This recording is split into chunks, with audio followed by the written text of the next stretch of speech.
Hello students, ഈ വീഡിയോയിൽ നമ്മൾ ഡിസ്കസ് ചെയ്യുന്നത് ഇലക്ട്രോണിക് കോൺഫിഗറേഷനെ പറ്റിയിട്ടാണ്. ഈ ചാപ്റ്ററിൻ്റെ മറ്റ് വീഡിയോസ് കാണണമെങ്കിൽ മുകളിൽ കൊടുത്തിരിക്കുന്ന ഐ ബട്ടണിൽ പോയി ആ പ്ലേലിസ്റ്റിലുള്ള വീഡിയോസ് എല്ലാം ഓർഡറിൽ നിങ്ങൾക്ക് കാണാൻ സാധിക്കും. അപ്പോൾ ഇന്നത്തെ ക്ലാസ് തുടങ്ങാം. റെഡി? ആദ്യം തന്നെ ഒരു എലമെൻറ്റ് തന്നിരിക്കുകയാണെങ്കിൽ അതിനെ എങ്ങനെയാണ് നമുക്ക് റെപ്രസെൻറ്റ് ചെയ്യാമെന്ന് നോക്കാം. ഒരു എലമെൻറ്റിനെ നമ്മൾ റെപ്രസെൻറ്റ് ചെയ്യുന്ന ഫസ്റ്റ് മേജർ കാര്യം എന്ന് പറയുന്നത് അതിൻ്റെ സിമ്പിളാണ്. ഞാനിവിടെ താൽക്കാലികമായി എക്സ് എന്ന് കൊടുത്തിരിക്കുന്നു. ഓരോ എലമെൻറ്റിനനുസരിച്ച് ഈ സിമ്പിൾ മാറിക്കൊണ്ടേയിരിക്കും. ഫോർ എക്സാമ്പിൾ, കാർബണിന് നമുക്ക് സി എന്ന് കൊടുക്കാം, ഫോസ്ഫറസിന് നമുക്ക് പി എന്ന് കൊടുക്കാം, സോഡിയത്തിന് നമുക്ക് എൻ എന്ന് കൊടുക്കാം, ഹൈഡ്രജന് നമുക്ക് എച്ച് എന്ന് കൊടുക്കാം, ഹീലിയത്തിന് നമുക്ക് എച്ച് ഇ എന്ന് കൊടുക്കാം, ലിഥിയത്തിന് നമുക്ക് എൽ ഐ എന്ന് കൊടുക്കാം. അങ്ങനെ ഓരോ എലമെൻറ്റിനനുസരിച്ച് ഈ സിമ്പിൾസ് മാറുന്നതായിരിക്കും. ഈ സിമ്പിളിനോടൊപ്പം രണ്ട് നമ്പേഴ്സ് കൂടി വരുന്നതാണ്. മുകളിൽ കാണുന്ന എ എന്ന് പറയുന്ന നമ്പർ മാസ് നമ്പറും താഴെ കാണുന്ന ഇസഡ് എന്ന് പറയുന്ന നമ്പർ അറ്റോമിക് നമ്പറുമാണ്. ഈ അറ്റോമിക് നമ്പറും മാസ് നമ്പറും വെച്ച് നമുക്ക് ഈ തന്നിരിക്കുന്ന എലമെന്റിനകത്തുള്ള number of subatomic particles കണ്ടുപിടിക്കാൻ സാധിക്കും. അറ്റോമിക് നമ്പർ ഒരു ഗിവൺ ആറ്റത്തിനകത്തുള്ള നമ്പർ ഓഫ് പ്രോട്ടോൺസ് അല്ലെങ്കിൽ നമ്പർ ഓഫ് ഇലക്ട്രോൺസിനെ റെപ്രസെന്റ് ചെയ്യുന്നു. ഫോർ എക്സാമ്പിൾ, ഇപ്പം നമുക്ക് കാർബണിന്റെ താഴെ കൊടുത്തിരിക്കുന്ന അറ്റോമിക് നമ്പർ 6 ആണെന്നിരിക്കട്ടെ. അങ്ങനെയാണെങ്കിൽ നമ്പർ ഓഫ് പ്രോട്ടോൺസും നമ്പർ ഓഫ് ഇലക്ട്രോൺസും 6 ആയിരിക്കും. ഇതുപോലെ മാസ് നമ്പർ എന്ന് പറയുന്നത് നമ്പർ ഓഫ് പ്രോട്ടോൺസും നമ്പർ ഓഫ് ന്യൂട്രോൺസിന്റെയും സം ആണ് കേട്ടോ. അപ്പൊ ഇതിൽ നിന്ന് നമുക്ക് നമ്പർ ഓഫ് ന്യൂട്രോൺസ് കണ്ടുപിടിക്കാൻ സാധിക്കും. എങ്ങനെയാണെന്ന് വെച്ചാൽ, നമ്മുടെ അറ്റോമിക് നമ്പർ വെച്ചിട്ട് നമ്പർ ഓഫ് പ്രോട്ടോൺസ് നമുക്ക് ഓൾറെഡി നോൺ ആയിട്ട് കിട്ടും. അപ്പോൾ നമ്പർ ഓഫ് ന്യൂട്രോൺസ് എന്ന് പറയുന്നത് mass number minus number of protons ആയി മാറും. നമുക്കൊരു എക്സാമ്പിൾ ചെയ്ത് നോക്കാം. ഇവിടെ തന്നിരിക്കുന്നത് സി, മുകളിൽ 12, താഴെ 6. ഇതിൽ നമുക്ക് എന്ത് മനസ്സിലാക്കാം? സി സിമ്പിൾ ആണ്, കാർബൺ ആണ് നമുക്ക് തന്നിരിക്കുന്ന എലമെന്റ്. മുകളിൽ തന്നിരിക്കുന്നതാണ് മാസ് നമ്പർ, അത് 12 ആണ്. താഴെ തന്നിരിക്കുന്നത് അറ്റോമിക് നമ്പർ, അത് 6 ആണ്. ഇതിന്ന് നമുക്ക് ഇതിനകത്ത് number of subatomic particles calculate ചെയ്യാം. അറ്റോമിക് നമ്പർ എന്ന് പറയുന്നത് ഓൾറെഡി പറഞ്ഞു കഴിഞ്ഞു, നമ്പർ ഓഫ് പ്രോട്ടോൺസ് അല്ലെങ്കിൽ നമ്പർ ഓഫ് ഇലക്ട്രോൺസിനെ റെപ്രസെന്റ് ചെയ്യുന്നു. ഇവിടെ നമ്പർ ഓഫ് പ്രോട്ടോൺസ് 6 ആണെന്ന് നമുക്ക് പറയാം, നമ്പർ ഓഫ് ഇലക്ട്രോൺസും 6 തന്നെ ആയിരിക്കും. അതുപോലെ മാസ് നമ്പർ നമുക്കറിയാം, number of protons plus number of neutrons ആണ്. ഇവിടെ ഓൾറെഡി നമ്മൾ നമ്പർ ഓഫ് പ്രോട്ടോൺസ് കണ്ടുപിടിച്ച് കഴിഞ്ഞു, വിച്ച് ഇസ് 6. മാസ് നമ്പർ തന്നിട്ടുണ്ട് 12. ഇതിൽ നിന്ന് നമുക്ക് നമ്പർ ഓഫ് ന്യൂട്രോൺസ് കണ്ടുപിടിക്കാം. Mass number minus number of protons, which is 12 minus 6 equals 6. മറ്റൊരു എക്സാമ്പിളോട് ചെയ്തു നോക്കാം. ഇവിടെ തന്നിരിക്കുന്നത് ഫോസ്ഫറസ് ആണ്, പി, മുകളിൽ 31, താഴെ 15. മുകളിൽ കൊടുത്തിരിക്കുന്നത് മാസ് നമ്പറും താഴെ കൊടുത്തിരിക്കുന്നത് അറ്റോമിക് നമ്പറുമാണ്. നമുക്കറിയാം അറ്റോമിക് നമ്പർ ആണ് നമ്പർ ഓഫ് പ്രോട്ടോൺസും നമ്പർ ഓഫ് ഇലക്ട്രോൺസും. അങ്ങനെ നമുക്ക് എഴുതാം number of protons equals 15, number of electrons also equals 15. നമുക്കിവിടെ തന്നിരിക്കുന്ന മാസ് നമ്പർ എന്ന് പറയുന്നത് 31 ആണ്. നമ്പർ ഓഫ് ന്യൂട്രോൺസ് കണ്ടുപിടിക്കണമെങ്കിൽ mass number minus number of protons ചെയ്താൽ മതി, അല്ലെങ്കിൽ mass number minus atomic number ചെയ്യുമ്പോൾ നമുക്ക് നമ്പർ ഓഫ് പ്രോട്ടോൺസ് കിട്ടും, which is equal to 31 minus 15 equal 16. അപ്പം ഇവിടെ ഫോസ്ഫറസിനകത്ത് 15 number of protons, 15 number of electrons and 16 number of neutrons ഉണ്ടെന്ന് നമുക്ക് മനസ്സിലാക്കും. നിങ്ങൾക്ക് ഈ ഒരു എക്സാമ്പിൾ തനിയെ ചെയ്തു നോക്കാം കേട്ടോ. എന്നിട്ട് ഇതിന്റെ ആൻസർ താഴെ കമന്റ് ബോക്സിൽ കമന്റ് ചെയ്യണേ. ബോർ ആറ്റം മോഡൽ അനുസരിച്ച് ആറ്റത്തിന്റെ സെന്ററിൽ ന്യൂക്ലിയസ് ആണ്. ന്യൂക്ലിയസിനകത്ത് പ്രോട്ടോൺസും ന്യൂട്രോൺസും അടങ്ങിയിരിക്കുന്നു. ഇനി ഇലക്ട്രോൺസിന്റെ കാര്യം പറയുകയാണെങ്കിൽ അത് ന്യൂക്ലിയസിന് ചുറ്റുമുള്ള ഓരോ ഷെല്ലുകളിലായിട്ടാണ് അറേഞ്ച് ചെയ്തിരിക്കുന്നത്. ഓരോ ഷെല്ലിനും നമുക്ക് നമ്പർ ഇടാം. ന്യൂക്ലിയസിന്റെ തൊട്ടടുത്തിരിക്കുന്ന ഷെല്ലിൽ 1 തുടങ്ങി അങ്ങോട്ട് നമുക്ക് നമ്പർ ചെയ്യാൻ പറ്റും. ഫസ്റ്റ് ഷെല്ലിന് വിളിക്കുന്ന പേരാണ് കെ ഷെൽ, സെക്കൻഡ് ഷെല്ലിനെ വിളിക്കുന്ന പേരാണ് എൽ ഷെൽ, തേർഡ് ഷെല്ലിനെ വിളിക്കുന്ന പേരാണ് എം ഷെൽ, ഫോർത്ത് ഷെല്ലിനെ നമുക്ക് എൻ ഷെൽ എന്ന് വിളിക്കാം. ഇങ്ങനെ ഓരോ ഷെല്ലിനും നമുക്ക് K L M N O P എന്നിങ്ങനെ പേരിട്ട് പോവാം.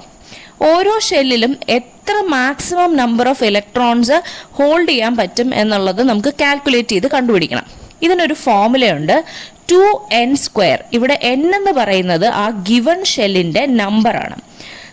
നമുക്ക് കെ ഷെല്ലിൽ മാക്സിമം എത്ര ഇലക്ട്രോൺസ് ഫില്ല് ചെയ്യാം നോക്കാം. ഇവിടെ നോക്കിയേ, കെ ഷെൽ എന്ന് പറയുന്നത് 1ാമത്തെ ഷെല്ലാണ്. അപ്പോൾ നമ്മുടെ ആ ഇക്വേഷനിൽ ഇടുകയാണെങ്കിൽ 1 എന്ന നമ്പർ ഇടുകയാണെങ്കിൽ 2 × 1 × 1 നമുക്ക് 2 ഇലക്ട്രോൺസ് ഈ കെ ഷെല്ലിൽ മാക്സിമം ഫില്ല് ചെയ്യാൻ സാധിക്കും. അങ്ങനെ നോക്കുകയാണെങ്കിൽ എൽ ഷെല്ല് നമുക്ക് കാൽക്കുലേറ്റ് ചെയ്താലോ. എൽ ഷെല്ലിൻ്റെ നമ്പർ എത്രയാണ്? 2 ആണ് അല്ലേ. അപ്പം 2 × 2 സ്ക്വയർ ആണ് എൽ ഷെല്ലിൽ ഫിൽ ചെയ്യാൻ പറ്റുന്ന മാക്സിമം നമ്പർ ഓഫ് ഇലക്ട്രോൺസ്. അപ്പോൾ 2 × 2 നമുക്ക് കാൽക്കുലേറ്റ് ചെയ്ത് വരുമ്പോൾ 8 എന്ന് കിട്ടും. അപ്പോൾ എൽ ഷെല്ലിൽ നമുക്ക് മാക്സിമം 8 ഇലക്ട്രോൺസ് ആണ് ഫിൽ ചെയ്യാൻ സാധിക്കുക. എം ഷെൽ നോക്കിയാലോ. എമ്മിലാവുമ്പോൾ നമ്പർ എന്താണ്? ഷെല്ലിൻ്റെ നമ്പർ 3 ആണ്. അപ്പോൾ നമുക്ക് 2 × 3 × 3 ചെയ്യാം. നമുക്ക് കിട്ടുന്ന ആൻസർ എത്രയാണ്? 18 ആണ്. അപ്പം എം ഷെല്ലിൽ നമുക്ക് ഹോൾഡ് ചെയ്യാൻ പറ്റുന്ന മാക്സിമം നമ്പർ ഓഫ് ഇലക്ട്രോൺസ് എന്ന് പറയുന്നത് 18 ആണ്. ഇനി നിങ്ങൾ എൻ ഷെല്ലിൽ എത്ര maximum number of electrons hold ചെയ്യാൻ പറ്റുമെന്നും ഒന്ന് കാൽക്കുലേറ്റ് ചെയ്തിട്ട് താഴെ കമൻറ്റ് ബോക്സിൽ ഇടുക കേട്ടോ. ഇപ്പോൾ നമുക്ക് ഒരു എലമെൻറ്റ് റെപ്രസെൻറ്റ് ചെയ്ത് തന്നാൽ അതിനകത്ത് എത്ര സബ് അറ്റോമിക് പാർട്ടിക്കിൾസ് ഉണ്ടെന്ന് കണ്ടുപിടിക്കാനും ഓരോ ഗിവൺ ഷെല്ലിൽ എത്ര മാക്സിമം ഇലക്ട്രോൺസിനെ അതിന് ഹോൾഡ് ചെയ്യാൻ സാധിക്കും എന്ന് കണ്ടുപിടിക്കാനും അറിയാം അല്ലേ. ഇനി നമുക്ക് ഒരു ഗിവൺ ആറ്റത്തിൻ്റെ ഇലക്ട്രോണിക് കോൺഫിഗറേഷൻ എങ്ങനെ ചെയ്യണമെന്ന് നോക്കാം. നമുക്ക് തന്നിരിക്കുന്നത് C12 ആണ്. സി എന്ന് നമുക്ക് മനസ്സിലാക്കാം. തന്നിരിക്കുന്ന എലമെന്റ് കാർബൺ ആണ്. മുകളിൽ തന്നിരിക്കുന്ന നമ്പർ 12 ആണ്. അതെന്ത് നമ്പറാണ്? മാസ് നമ്പറാണ് അല്ലേ. താഴെ തന്നിരിക്കുന്നതോ 6, അത് അറ്റോമിക് നമ്പറാണ്. ഈ തന്നിരിക്കുന്നതിൽ നിന്ന് നമുക്ക് ഈ ആറ്റത്തിനകത്തുള്ള എല്ലാ സബ് അറ്റോമിക് പാർട്ടിക്കിൾസിനെയും കണ്ടുപിടിക്കാൻ സാധിക്കും. നമുക്കറിയാം atomic number is equal to number of protons and number of electrons. അപ്പം നമ്പർ ഓഫ് പ്രോട്ടോൺസ് 6 ആണ്. അതുപോലെ നമ്പർ ഓഫ് ഇലക്ട്രോൺസും എന്ത് തന്നെയാണ്? 6 തന്നെയാണ്. നമ്പർ ഓഫ് ന്യൂട്രോൺസ് കണ്ടുപിടിക്കാൻ വേണ്ടിയിട്ട് നമുക്ക് മാസ് നമ്പറിൽ നിന്നും അറ്റോമിക് നമ്പറിനെ മൈനസ് ചെയ്താൽ മതിയാവും. അപ്പോൾ ഇവിടെ 12 - 6 = 6 എന്ന് നമുക്ക് കിട്ടും. ഇനി നമുക്ക് ഈ ആറ്റത്തിനെ ഇലക്ട്രോണിക് കോൺഫിഗറേഷൻ ചെയ്ത് റെപ്രസെന്റ് ചെയ്ത് വരയ്ക്കാം. ആദ്യം തന്നെ നമുക്കറിയാം ബോർ ആറ്റം മോഡലിൽ സെന്റർ ഓഫ് ദി ആറ്റം ആരാണ്? ന്യൂക്ലിയസ് ആണ്. ന്യൂക്ലിയസിനകത്താണ് പ്രോട്ടോൺസും ന്യൂട്രോൺസും ഇരിക്കുന്നത്. അപ്പോൾ ഒരു ചെറിയ സർക്കിൾ വരച്ചതിന് ശേഷം അതിനകത്ത് നമുക്ക് നമ്പർ ഓഫ് പ്രോട്ടോൺസും നമ്പർ ഓഫ് ന്യൂട്രോൺസ് റെപ്രസെന്റ് ചെയ്യാം. ഈ ഗിവൺ കാർബൺ 12 എത്ര പ്രോട്ടോൺസ് ആണുള്ളത്? യെസ്, പ്രോട്ടോൺസ് 6 ആണുള്ളത്. അതുപോലെ ന്യൂട്രോൺസ് എത്രയാണ് നമ്മൾ കാൽക്കുലേറ്റ് ചെയ്തത്? അതെ, ന്യൂട്രോൺസും 6 ആണ്. അപ്പോൾ ഈ സർക്കിളിനകത്ത് P = 6, N = 6 എന്ന് നമുക്ക് ആദ്യം എഴുതാം. ഇതിന് ശേഷം ഇതിന് ചുറ്റും നമുക്ക് ഷെൽസ് വരയ്ക്കാം.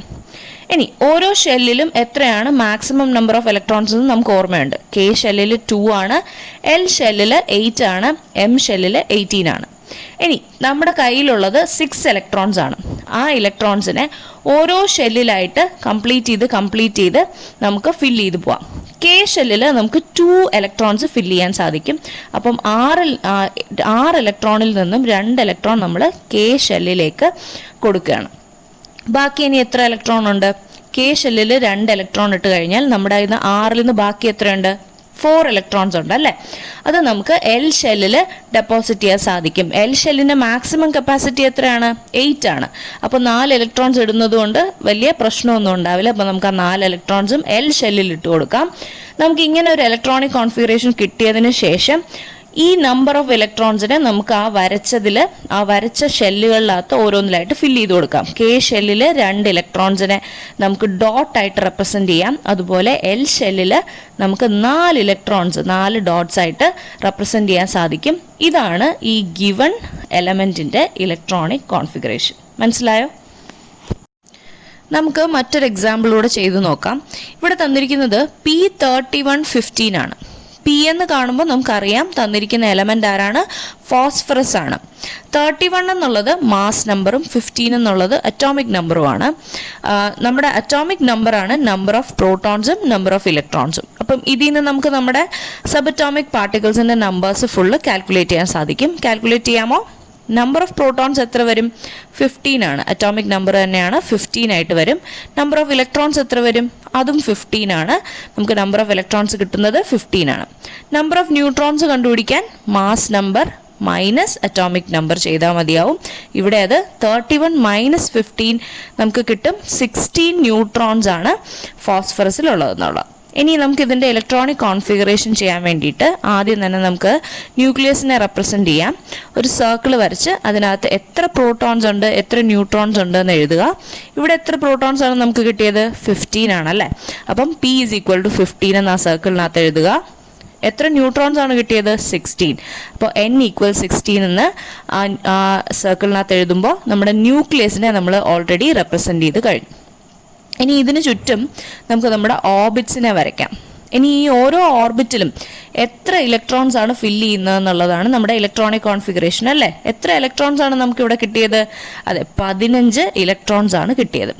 ഓരോ ഷെല്ലും ഫില്ല് ചെയ്ത് വേണം പോകാൻ. കെ ഷെല്ല് കംപ്ലീറ്റ് ആയിട്ട് ഫില്ല് ചെയ്തതിന് ശേഷം മാത്രമേ എല്ലിലേക്ക് പോകാവൂ.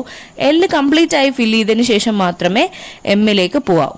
നമുക്കുള്ളത് 15 ഇലക്ട്രോൺസ് ആണ്. അപ്പോൾ കെ ഷെല്ല് നമുക്കറിയാം എത്രയാണ് മാക്സിമം ഇലക്ട്രോൺ കപ്പാസിറ്റി? 2 ആണ് അല്ലേ. അപ്പോൾ നമുക്ക് 15 ഇലക്ട്രോൺസ് ഇന്ന് 2 എണ്ണത്തിനെ കെ ഷെല്ലിൽ ഇടാം. 2 ഇലക്ട്രോൺസ് പോയി കഴിഞ്ഞാൽ 15 ബാക്കി എത്ര ഉണ്ട്? അതെ, 13 ഇലക്ട്രോൺസ് ഉണ്ട് അല്ലേ. നമ്മുടെ ബാക്കിൽ 13 ഇലക്ട്രോൺസ് ഉണ്ട്. ഇനി എൽ ഷെല്ലിൽ എത്രയാണ് മാക്സിമം കപ്പാസിറ്റി? നമ്മൾ ഓൾറെഡി കാൽക്കുലേറ്റ് ചെയ്ത് വെച്ചിട്ടുണ്ട്. 8 ആണ് മാക്സിമം കപ്പാസിറ്റി. നമുക്ക് 15-ൽ നിന്നും 8 ഇലക്ട്രോൺസിനെ എൽ ഷെല്ലിലേക്ക് ഇടാൻ സാധിക്കും.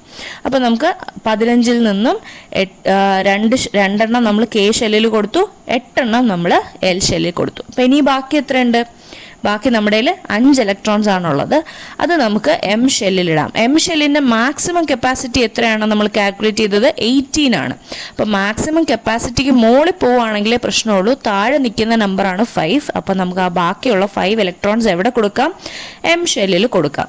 ഇങ്ങനെ ഒരു ഇലക്ട്രോണിക് കോൺഫിഗറേഷൻ കിട്ടിക്കഴിഞ്ഞാൽ നമ്മൾ അതിനെ റെപ്രസെൻറ്റ് ചെയ്യാൻ വേണ്ടിയിട്ട് നമ്മുടെ ഓർബിറ്റിൽ ഡോട്ട്സ് ആയിട്ട് ഇലക്ട്രോൺസിനെ കൊടുക്കും. കെ ഷെല്ലിൽ എത്ര ഡോട്ട് വരയ്ക്കാം നമുക്ക്? അതെ, ഇവിടെ എഴുതിയിരിക്കുന്ന അനുസരിച്ച് നമ്മൾക്ക് 2 ഡോട്ടാണ് കെ ഷെല്ലിൽ വരയ്ക്കാൻ സാധിക്കുക. അതുപോലെ എൽ ഷെല്ലിൽ നമ്മൾ എത്ര ഡോട്ട്സ് വരയ്ക്കണം? 8 ഡോട്ടുകളാണ് വരയ്ക്കേണ്ടത്. കാരണം നമ്മളിവിടെ ഫില്ല് ചെയ്തേക്കുന്ന അനുസരിച്ച് 8 ഇലക്ട്രോൺസ് ആണ് എൽ ഷെല്ലിലുള്ളത്. അതുപോലെ എത്ര ഡോട്ട്സ് ആണ് നമ്മൾ എം ഷെല്ലിൽ വരയ്ക്കേണ്ടത്? 5 ഡോട്ട്സ് ആണ് അല്ലേ. കാരണം ഇവിടെ എം ഷെല്ലിൽ നമ്മൾ എത്ര ഇലക്ട്രോൺസ് ആണ് ഇട്ടത്? 5 ഇലക്ട്രോൺസ് ആണ് ഇട്ടത്. അപ്പോൾ ഇതാണ് നമ്മുടെ ഫോസ്ഫറസിൻ്റെ ഇലക്ട്രോണിക് കോൺഫിഗറേഷൻ. മനസ്സിലായില്ലേ? ഇനി നിങ്ങൾക്ക് ആർഗൺ 4018 എന്നുള്ള എലമെൻറ്റിൻ്റെ ഇലക്ട്രോണിക് കോൺഫിഗറേഷൻ തനിയെ ചെയ്തു നോക്കാം. Number of subatomic particles കണ്ടുപിടിക്കുക. അതിനുശേഷം ഇലക്ട്രോണിക് കോൺഫിഗറേഷൻ എഴുതി നോക്കുക. അതിനുശേഷം ഇലക്ട്രോണിക് കോൺഫിഗറേഷൻ എഴുതിയതിന് ശേഷം ഇലക്ട്രോൺസ് എങ്ങനെയാണ് ഡിസ്ട്രിബ്യൂട്ട് ചെയ്തിരിക്കുന്ന ആറ്റത്തിൽ എന്നുള്ളത് ഒരു ഫിഗറായി റെപ്രസെൻറ്റ് ചെയ്യുക. അപ്പോൾ ഇത്രയേ ഉള്ളൂ ഇന്നത്തെ ക്ലാസ്സിലേക്ക്. ഈസി ആയിരുന്നില്ലേ?